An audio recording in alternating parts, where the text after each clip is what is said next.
Right now, let's go to the Rude Guest Hotline and welcome onto the show Ben Standig, who, when he is not trying to work out Orioles-Nats trades for Mackenzie Gore with me, he covers the Commanders as Substack Standig. Last Man Standig is his Substack. Does a good job covering the team. Ben, we appreciate the time. I want to start with Dan Quinn on Jayden Daniels. Have you found his last 10 or so days answering questions about Daniels, a shutdown, if he's playing or not, as convoluted as we have? Yeah, I think that's a completely fair assessment. I think as I've been trying to assess everything that's gone on since the moment Jayden Daniels' elbow slammed into the ground in Minnesota, I feel like maybe their collective brains have sort of broken a little bit. Like in that exact moment, right? You're down 14-0. The quarterback throws a pick. They're running up the field, possibly for a touchdown. The quarterback gets knocked to the ground, and then, like in that moment, like everything was just like, "Oh my God, this really is chaos. We cannot escape any of these problems." And it felt from that moment like it's been not making a lot of sense. From when then he says he could have gone back into play, but then he's sore, and then he's ruled out. Now he's not cleared for contact. And the answers have been all over the place. I imagine they kind of just don't know what to do. I'm sure Dan Quinn, even though I asked him the other day, how much did the Seattle game, what happened there with the injury, did that factor into what occurred here? And he said it didn't. But then I was like, okay, cool, but it's 17-0 in the third quarter. If you said he could go back in, isn't that still like a spot you would use the guy? And I think we all understood, right? It didn't feel like 17-0. That's what he said, and I agree. But you don't expect the coach to say that. And I get them wanting to just protect Jayden, and I feel like that's kind of where they're at. Like they're trying to figure out how to make it look like we need to protect him, but not act like he's hurt. If that makes sense. Like how do you not have him play, but then you want him to play? It's all very confusing at this point. Yeah, Ben, I took Spanish in high school. I wish there was a class in Dan Quinn. I might better be able to understand it. At this point, you said something, though, that I think is kind of a key thing that I want to double-click on. I don't think they know. And what I mean is I don't think they know what the plan is beyond this week. I think they're kind of going, okay, yeah, we're just going to rule him out, even though it sounds like he might have been able to recover and play this weekend. They're just sort of saying, let's just get ahead of it and shut him down. I don't think they know what the plan is at this point. Is that the sense you have? Yeah, no, for sure. Look, I think obviously they're at the end of the day, they want to protect the player because, we all understand how important Jayden Daniels is.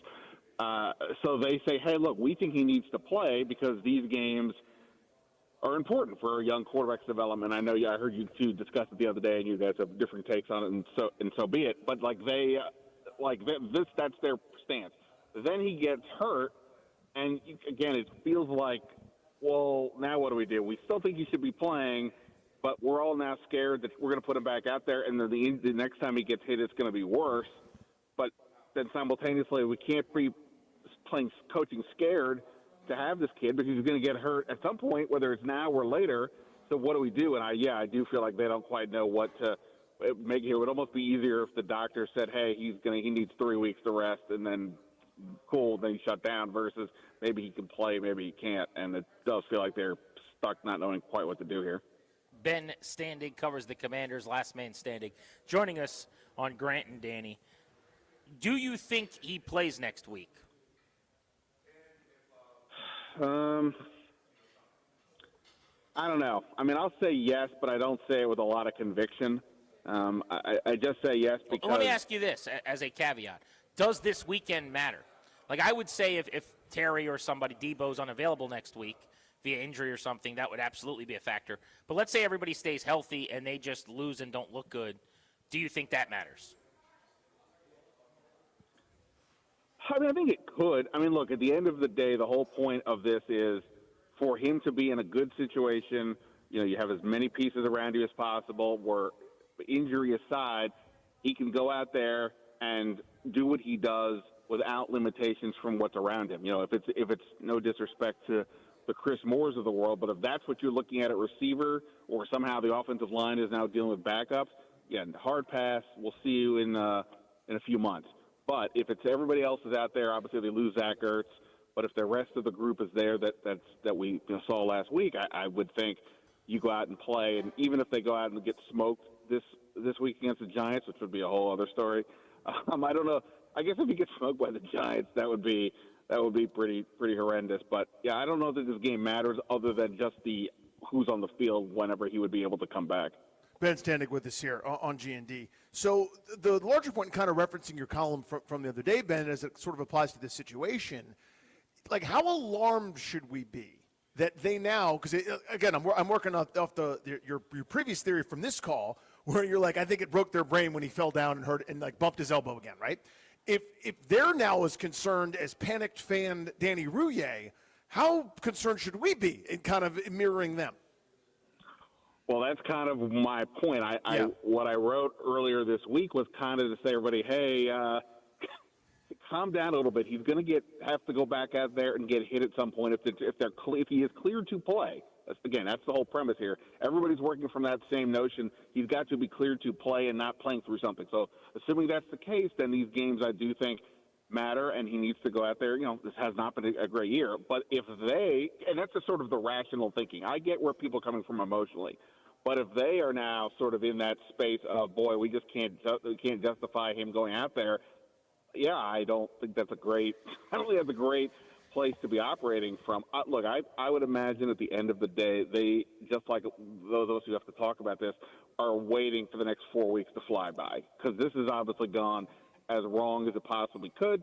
And we can talk all we want about it. It's cool that we get to see Ben Sinnott play, or maybe Jordan McGee plays more or whatever, and that's fine. But, the bigger picture stuff can't end here soon enough. So I think they may still want to hypothetically put him out there, but it does feel like there's now more, I don't know, scared maybe is too harsh, but there's more apprehension now because of the injury and what that would mean. And even though they all say they don't pay attention to what I write or what you guys say and all that kind of stuff, it is a part of it is what's driving the conversation, and that can't be ignored completely. And I'm sure they're well aware of how people would freak the you-know-what out if he got hurt for real.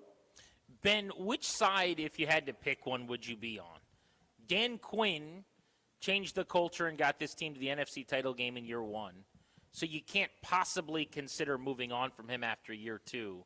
Or 12 straight losses to end a season is ridiculous, and that should absolutely be a conversation, whether it happens or not. Like, it is a fair thing to say that if you lose 12 straight games by more points than anybody ever has in the 12-game losing streak, and you've been blown out as often as they have, that it's perfectly reasonable to talk about whether or not this is something they want to continue to do. Like, pick one of those two camps. Yeah, so I did a mailbag today for my Substack, and one question that keeps coming up over and over is, hey, is anybody in trouble here? Do we think there's going to be big changes, head coach, GM, what have you? And I'm generally of the opinion, no, I don't think so. But I'm also of the opinion, ending the year with 12 consecutive losses, and we know right now 5 of the 8 losses have been blowouts. That is a bad look, because it's either, we know about the injuries, of course, but it brings into question other things. Is this coaching staff, did they, maybe lose the locker room? It sort of brings the wrong sense, but how could you be this bad? I mean, other teams, the Giants, who they're going to be playing, they've had some bad losses. They've also had a lot of games where they were winning by substantial points, only to blow it late, which is different than what these guys are doing. And so I wanted to look and see what historically does that look like. So in the history or of this century, there's been roughly 38 instances of teams having lost 10-game losing streaks or more. Of those 38, roughly 24 have been bottled within one season. And of those scenarios, roughly 63% of the coaches got fired in season or at the end of the season. Now, of course, a lot of these teams did not just go from the NFC Championship game the year prior, and that's where it gets confusing. I think I would ultimately still lean towards that we saw when healthy that this group was a huge winner, and that Jayden Daniels, when healthy, might be one of the best quarterbacks in the league. And this year, none of that has occurred, and so I would probably lean towards giving it a pass, and therefore look more towards that what happened last year than this year. But you lose 12 in a row, and if they do have more of these blowouts, I don't know how you don't have a conversation, and whether that conversation is about Dan Quinn himself, other members of the coaching staff, flat out blowing up the roster and really rebuilding, whatever it is, something has to give. But I think at the moment I would say, hey, things went great last year. can we get healthy? What does it look like? And that's why it's a bummer, I think, that Jayden may not play the rest of this year, because that's the one thing that could provide some salvation. If he goes out there and the offense looks pretty good, okay, this year was a blip, but we may not be getting that the rest of this year. That's where it hurts. But I guess I would lean towards last year as opposed to this year leading my thoughts. Well, the reason I ask, and I guess to double click on it, is yesterday in the show meeting, like, I've been kind of against the idea of us even talking about if Dan Quinn's job should be on the line at the end of the year because of the NFC title game last year. And even with callers, I've always kind of said, essentially, dude, he got him to the NFC title game in year one. He's not going anywhere. But I kind of had this epiphany yesterday when we were talking, like, you lose 12 games in a row. That's never happened in my life. That's not a thing that happens. Yeah, it's absolutely a reasonable thing to say that, like, maybe they should do something. So I guess that's my question. Like, is it fair? We've actively not done it, but my point is, if they lose to the Giants, they're probably going to lose out. They very well could lose 12 in a row. I think it's okay next week for us to say, is this something that should be a consideration? Do you think that's fair? Yeah, well, you and I must be on some sort of mind meld, because I've been of the same deal. I'm like, oh, come on, stop it. We're not going to have that conversation. But I have been in the back of my head thinking, well, wait a minute, when are they going to win again? And because it's not just, it's not just that they're losing. Obviously, they have the 2 overtime games, but by and large, they've been getting blown out. And that's what led me to say, okay, what does it look like? What is the norm here when teams have these terrible losing streaks? And again, it's teams like the Jets and the Browns and some of these other scenarios that, the teams that went 0-16 or just had horrendous records, and they did it for multiple years, and that led to the coaches getting dumped, or some guys go in for like 1 year and they just show that they're just overmatched. That's not the case here.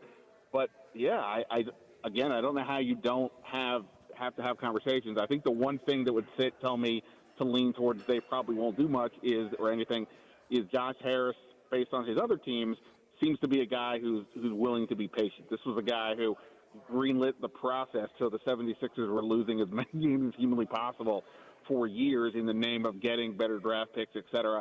Obviously, it's not the exact same thing here, and these guys already have a quarterback, so it's not the same urgency to lose the way maybe it was in 2023. But yeah, I think you have to have I think it's more in play if they lose 12 in a row than I would have said, even a few days ago. Okay, I'm a chomping at the bit to ask this for a couple of days. Here it is, all right, based on what you guys are just talking about. Here's where I feel like I'm taking crazy pills. And I also want to make sure that everyone understands I am not advocating for this, okay? I don't know what I don't know. But here's my point. If they lose or if they win this weekend and then lose out, we're like, they didn't lose 12 in a row. They still went 1-11 down the stretch, and their only win might have been against the worst team in football. You know what I mean? Like the team that's picking first in the draft, and if they eke out a W with the backup quarterback and a bunch of also-rans that are all going to be expelled from here, they win a game. It's so empty to me. That shouldn't change the conversation about the coach or anybody being eligible to be fired or not. Like, to me, the tripwire has been tripped, and we're deciding how far down the that we need to get to for the conversation. My point is we already should be there having that conversation, whether it's the right thing to do or not. The idea that, if they salvage a game or two against Dallas or they beat New York, literally the team picking first, why are we acting like that's any kind of an accomplishment? 12 straight's a disaster. So is this. I can't say that that's a wrong view. Like, look, let's put it this way. They've got 3 wins right now. Yeah. 2 of the wins were against the Giants and the Raiders, who might be the 2 worst teams in the league. And the other one, obviously the Chargers looks like they're going to probably make the playoffs or at least be close. But they were catching them at a point where they had just lost to the Giants the week before. They were clearly going through something. So they don't have a win this year where you're like, wow, we're a team that's like legitimate. If they'd beaten Denver, right, that would have been, okay, well, that was a pretty good win. I think my only caveat to what you're saying would be, if you look at it from the Miami game on, again, Miami, not necessarily very good, though. They've been playing better, but okay, that game went to overtime. Denver, the 1 seed, that game went to overtime.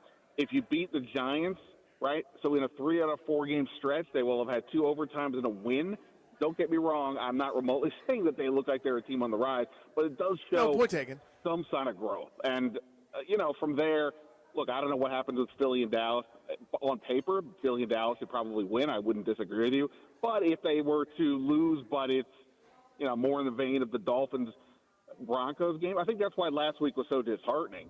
It's like, okay, I think we're accepting the fact that the season's over, obviously, but okay, maybe they're showing some growth, and then to just get absolutely, steamrolled like that, well, and the quarterback gets hurt, it's like, oh man, this really is happening. I think at least for me, maybe that's why I've been thinking about the 12 losses in a row for a bit, but I still would, in my head, think, well, they'll win something here. Like, this is not going to really continue. It's not going to keep getting blown out. Oh, wait, really? They might? Oh, no. Well, so I think that's for me why maybe it's where I've come to this point. And, again, I don't disagree with what you're saying. You lose 4 in a row like they did by 20-something points. What the heck is happening? Ben Standig on G&D. Yeah, and I would point to the Falcons game last night. I personally think Raheem Morris has had a rough go of it and could get fired in Atlanta.